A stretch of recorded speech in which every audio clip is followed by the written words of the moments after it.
Cyrus the Great, the founder of the first superpower. Prologue. Before empires, long before Rome, before Alexander the Great, before the rise of global empires, there was Persia, a rugged land of mountains, deserts, and powerful tribes. In the 6th century BC, the world was divided between mighty kingdoms, the Medes in the north, the Lydians in Anatolia, the Neo-Babylonian Empire in Mesopotamia, and the great pharaohs of Egypt. Power belonged to kings who ruled with fear. Mercy was weakness. Conquest meant destruction. But from this brutal age would rise a ruler unlike any before him. A king who conquered, yet did not destroy. Who ruled, yet allowed freedom. Who built not just an empire, but the first true superpower. His name was Cyrus, and this is his story. Chapter 1. The Prophecy. According to ancient sources, Cyrus was born around 600 BC. His grandfather, Astyages, was the king of the Medes. One night, Astyages had a dream. He saw a vine grow from his daughter's womb, spreading across Asia, covering the world. His priests interpreted the dream. The child she would bear would overthrow him.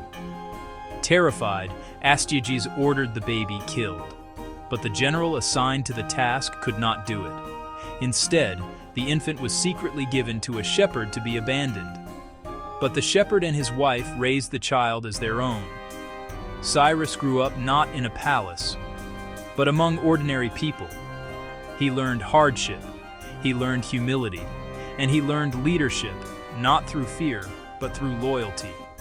Years later, his true identity was discovered, and destiny began to unfold.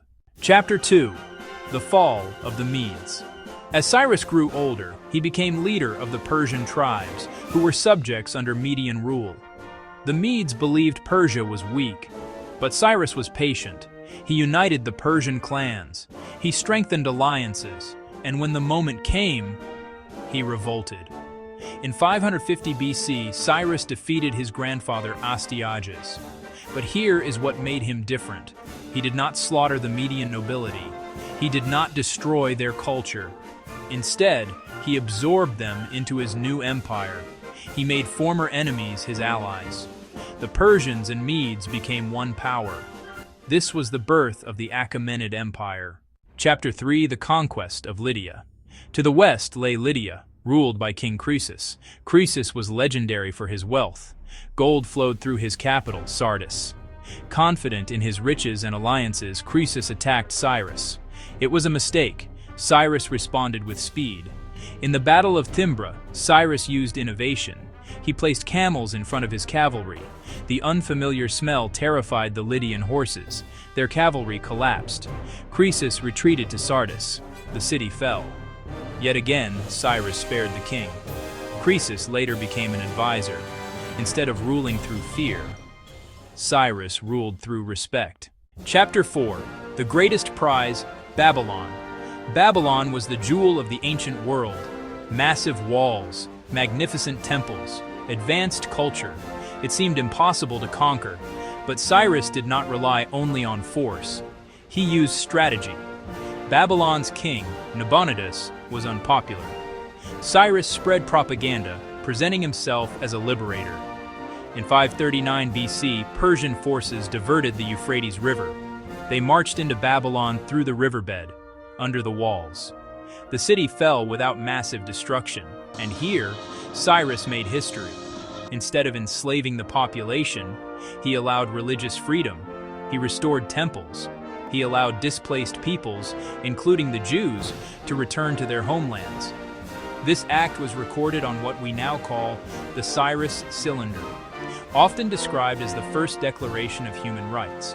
For the first time in history, an empire respected the cultures it conquered. Chapter 5. The First Superpower. At its height, Cyrus's empire stretched from Central Asia to the Mediterranean, from modern Turkey to the borders of India. It controlled trade routes, languages, religions, and cultures. Yet instead of forcing uniformity, Cyrus allowed diversity. Local governors, called satraps, ruled regions. Laws were respected. Taxes were organized. He built roads connecting continents. He created stability across vast territories. This was not chaos. This was administration. This was vision. Chapter 6. How he was different. Most conquerors destroyed cities. Cyrus preserved them. Most rulers demanded worship. Cyrus tolerated different religions. Most empires ruled by terror. Cyrus ruled by integration. That is why even his enemies respected him. Greek historians, including Herodotus, wrote about him with admiration.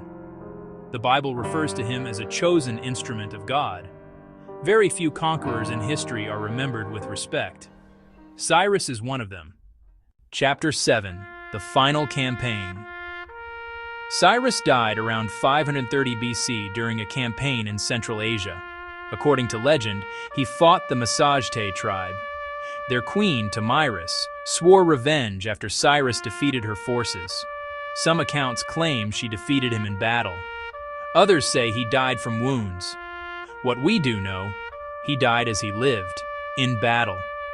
His tomb still stands today in Pasargadae, Iran. Simple, modest, powerful. A king who ruled the world. Buried without excessive glory. Final reflection. Cyrus the Great did something extraordinary. He proved that power did not have to mean cruelty. He showed that strength and tolerance could coexist. He built the first true superpower, not through destruction alone, but through unity. Without Cyrus, there would be no Persian Golden Age, no Darius, no Xerxes, no foundation for the conflicts that shaped Greece and Rome. His empire became the model for future empires. Even Alexander the Great admired him. From prophecy, to exile, to universal ruler. Cyrus the Great was not just a conqueror. He was a visionary, and in many ways, the architect of the ancient world. This version will comfortably run 20 to 25 minutes with cinematic pacing. If you want, next we can create a powerful thumbnail concept, a high CTR title, a dramatic intro hook rewrite, or a sequel episode about Darius and Xerxes.